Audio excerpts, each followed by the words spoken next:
The most weird sexual practices of the medieval times. When we think of the Middle Ages, we often picture a world of war, plague, and the heavy shadow of the Inquisition.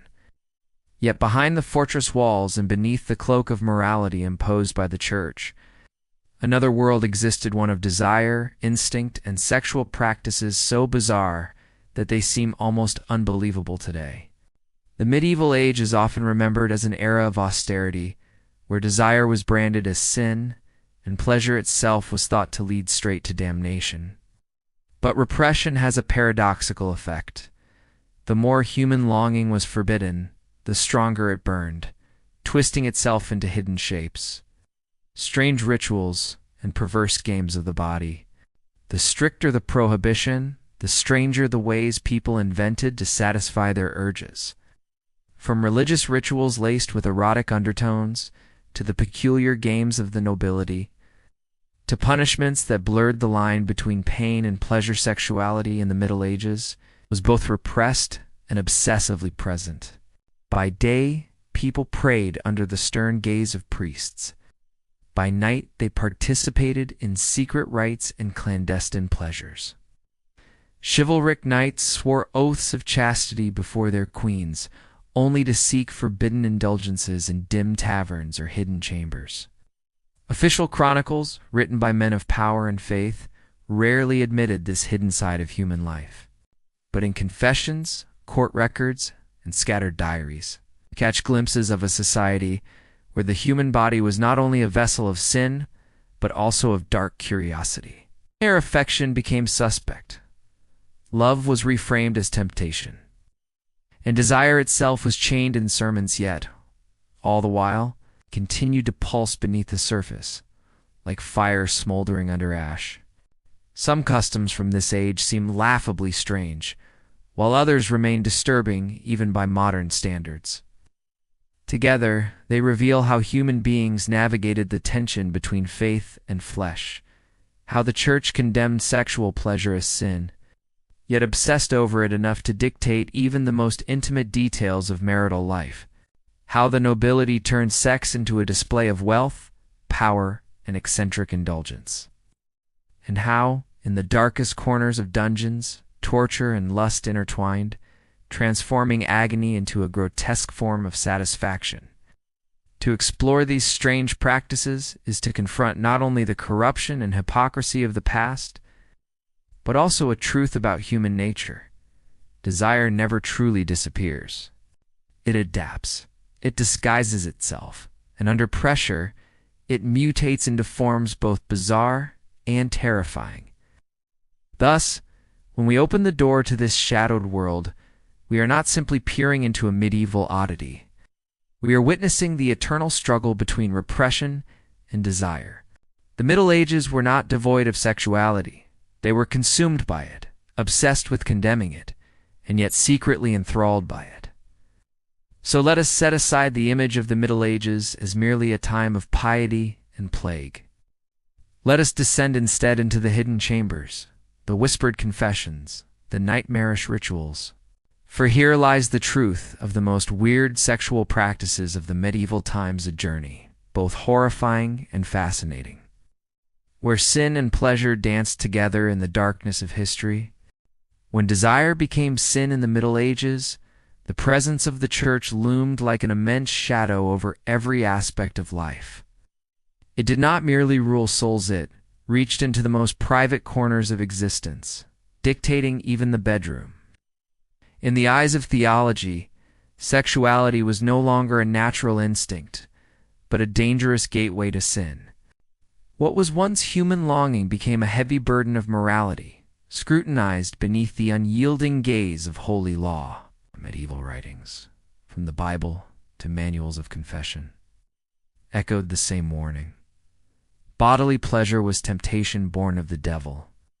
Sex was tolerated only for reproduction, never for enjoyment. Even within marriage, supposedly sanctified by God, intimacy was to be approached with fear, restraint, and guilt. Some clerics drew up painstaking lists of days when intercourse was forbidden. During Lent, on holy feast days, before communion, before Sundays, For more than half the year, ordinary believers were expected to refrain from touching one another at all, and it went deeper still. Church penitentials did not stop at regulating time, they detailed the very positions of intercourse, decreeing which were permitted and which sinful. Anything that heightened pleasure was deemed to fall into corruption. Even thoughts unspoken, fleeting were judged. To imagine a lustful image during prayer was a stain upon the soul. In the dim booths of confession, trembling believers whispered their darkest secrets, that they had desired, that they had failed to restrain themselves. Priests wrote these down carefully, building an archive of longing turned into crime. The irony was brutal. The stricter the prohibition, the more powerful the obsession became. When instinct was condemned, it did not disappear. It retreated into the shadows, becoming secret, forbidden, and therefore all the more intoxicating. The tighter the chains, the stronger the hunger. By day, people prayed with downcast eyes. By night, they dreamed of what was forbidden. And when they confessed those dreams, they were told their very sleep was tainted by sin. Thus the cycle spun endlessly. Desire gives guilt, gives confession, gives repentance, gives desire again. Tragic tales arose from such teachings. Some couples believed that conceiving on a forbidden day would curse their child with deformity. Pregnant women haunted by shame thought their unborn infants were children of the devil. Meanwhile, others found a perverse thrill in the very act of breaking rules. The forbidden became deep-edged pleasure of the body, and the illicit joy of defying the sacred. Lust was sharper, precisely because it was outlawed. The clergy themselves were not immune. Diaries of monks reveal disturbing obsessions. While listening to confessions of sexual sin, priests found themselves aroused by the vivid details whispered in fear. The very system meant to extinguish lust ended up fueling it, instead of stamping out desire. The Church's obsession with control stoked the embers of erotic imagination, even in the most sacred spaces. Thus, the Middle Ages were not an era without sexuality, but an era where sexuality was shackled to shame. Human longing was forced into the role of sin, and that distortion reshaped it into something darker. Innocent impulses became dangerous games of guilt and temptation. Repression did not erase them, it warped them, pushing them into bizarre forms that only a society of fear and prohibition could produce. In the end, what happened behind medieval bedroom doors was a mirror of the age itself, a world striving for purity, yet haunted by inescapable human desire. Between the weight of divine law and the pull of instinct, sexuality became strange, anxious, and twisted. And from this tension were born many of the weird practices we are about to explore, strange customs that arose not from freedom, but from suffocating control, distorted into rituals of sin and secrecy.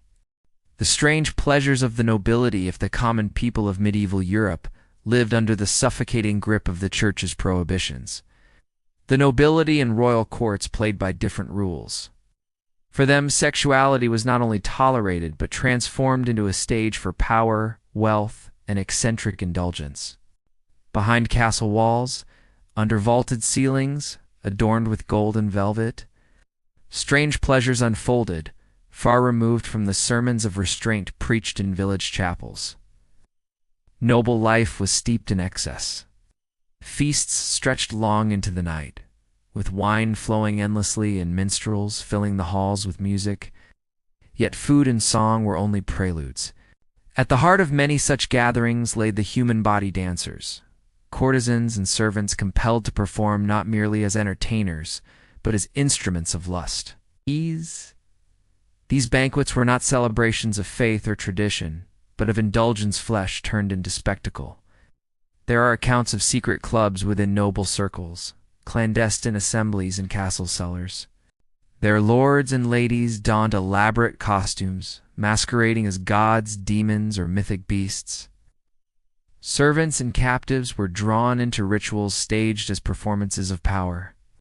Some of these spectacles imitated ancient pagan rites rituals, where sexual acts were carried out openly before the assembled guests. Under the guise of sacred theater, What began as feasting dissolved into grotesque ceremonies where desire and domination merged.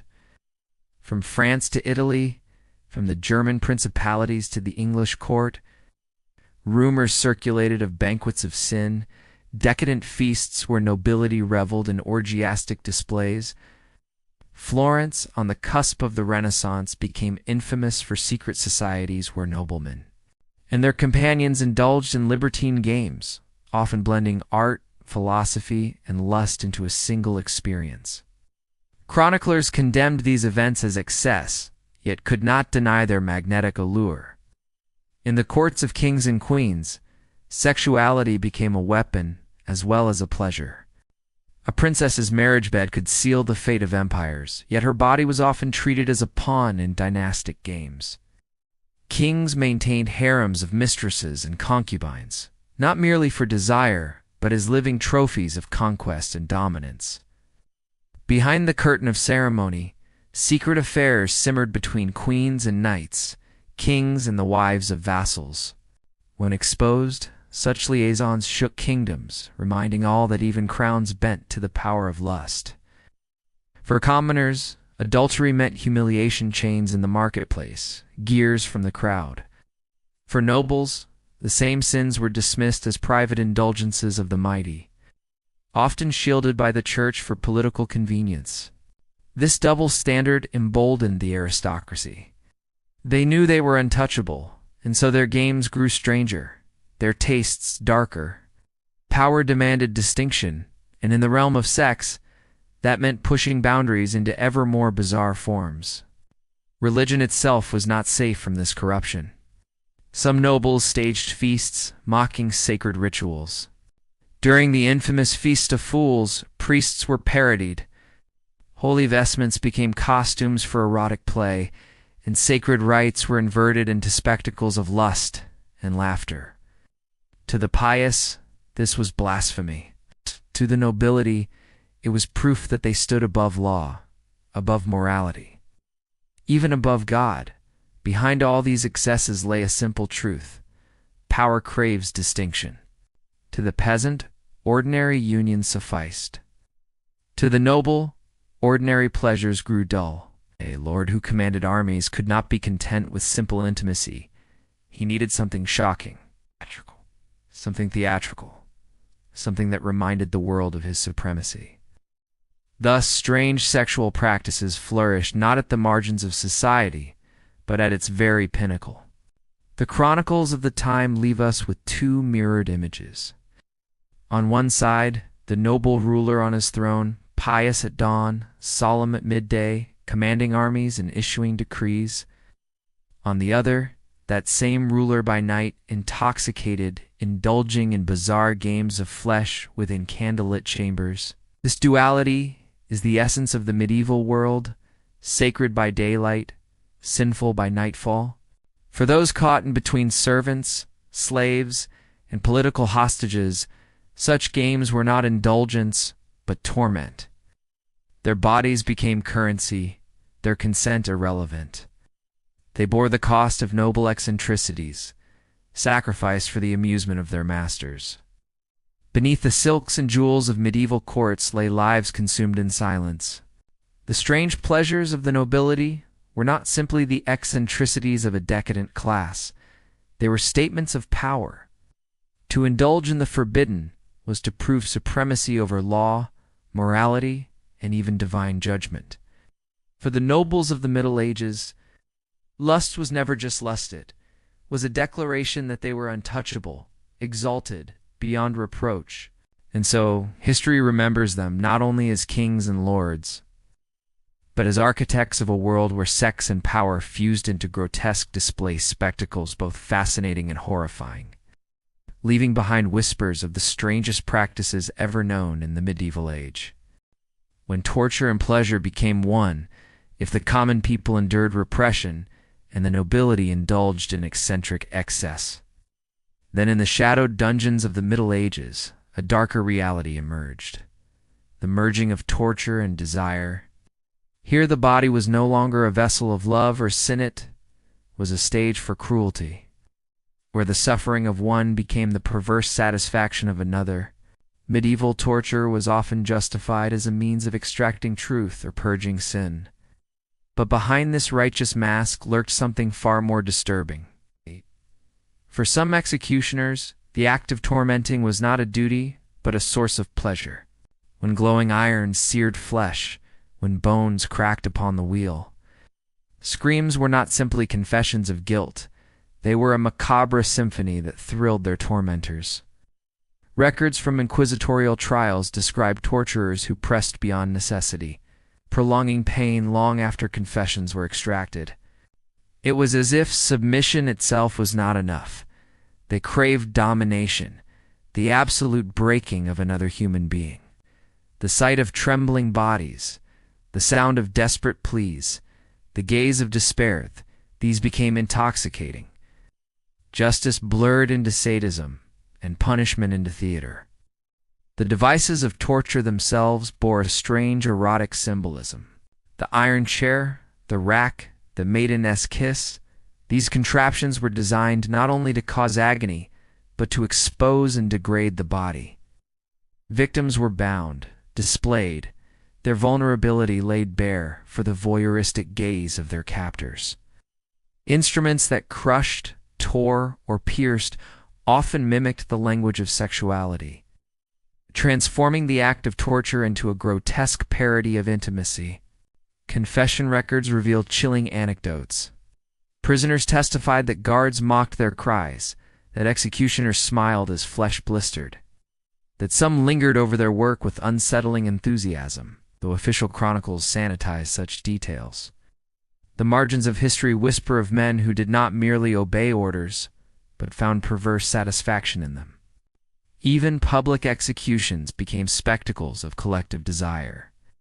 When heretics were dragged into the square to burn, crowds gathered not only to witness justice, but to revel in the drama of death.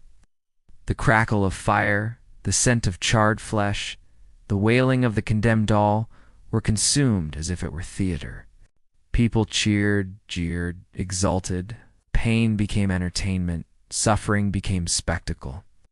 In such moments, lust and cruelty fused into a frenzy that engulfed not just individuals but entire communities.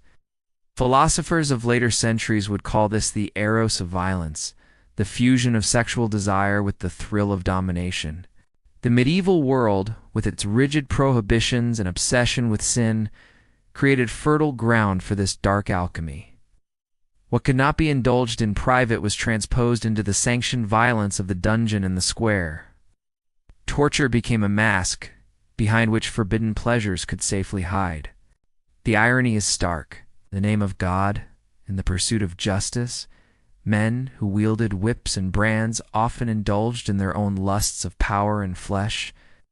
They did not need to conceal their perversion, for it was cloaked in the legitimacy of law and faith. What the world saw as righteousness, they experienced as rapture. For the victims, this was not only physical agony, but profound humiliation. They knew that their pain was not simply a means to extract truth, but a stage upon which others fed their desires. Their cries, their brokenness, became the medium of another's twisted ecstasy. In their despair lay the evidence that in the Middle Ages, sexuality, power, and violence could become inseparable.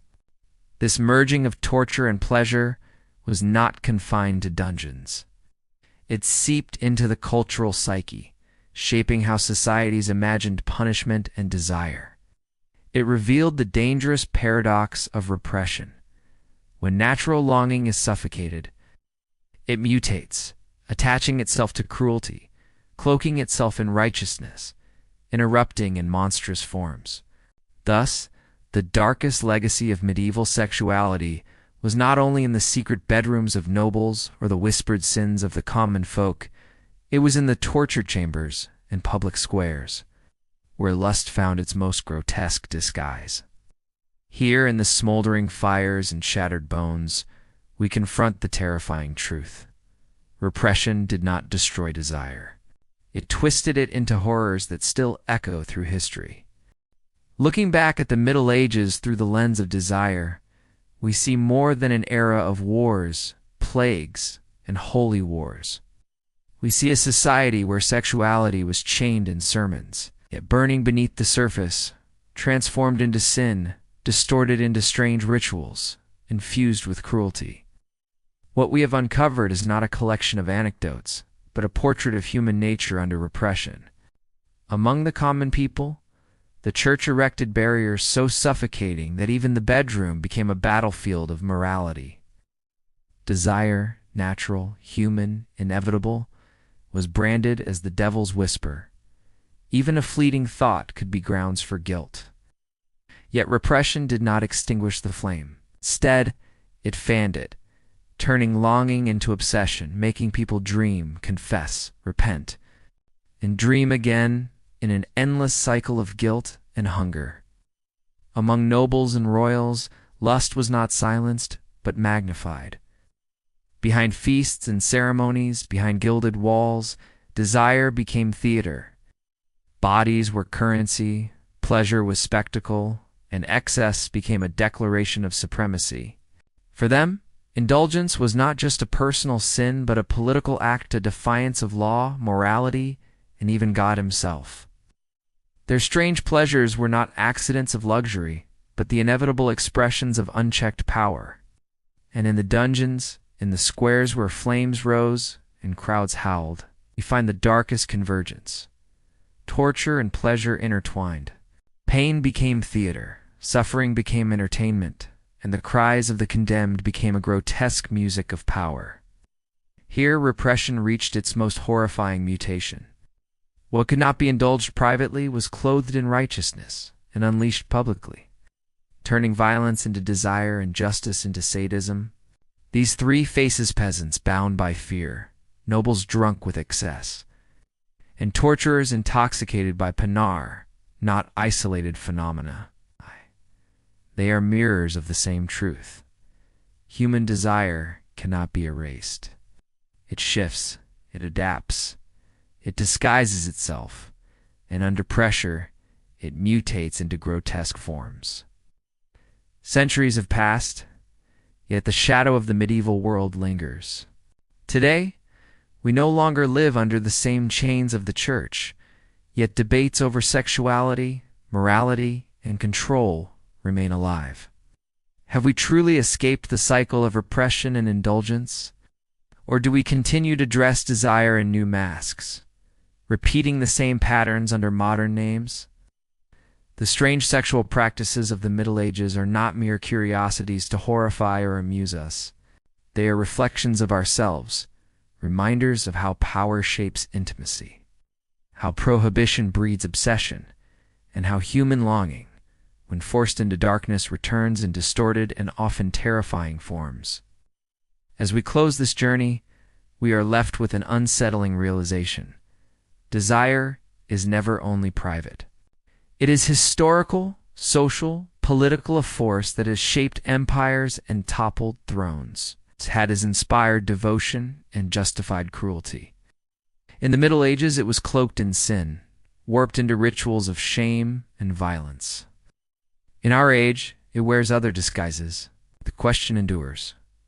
Do we master desire, or do we merely hide it behind ever-changing veils?